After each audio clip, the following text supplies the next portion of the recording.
तैयारों की गूंज से मोदी कांप रहा है, हमलों से भारत तरस उठा। राज्य के साइड मोदी को घर में घुसकर तोड़ जवाब।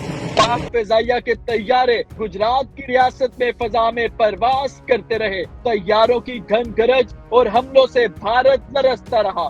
जो जंग कर रहे थे अब वो बंग कर रहे हैं। कल तक जो भारतीय मीडिया चीख रहा था वो अब रो रहा है। न सिर्फ भारतीय जारियत पर जमीनी और फजाई कार्रवाई की गई, बल्कि पाकिस्तान ने भारतीय रियासत महाराष्ट्र की इलेक्ट्रिक कंपनी पर साइबर हमला करके बिजली का निजाम मुकम्मल तौर पर जैम कर दिया और मिलिट्री सैटेलाइट को भी जैम किया गया।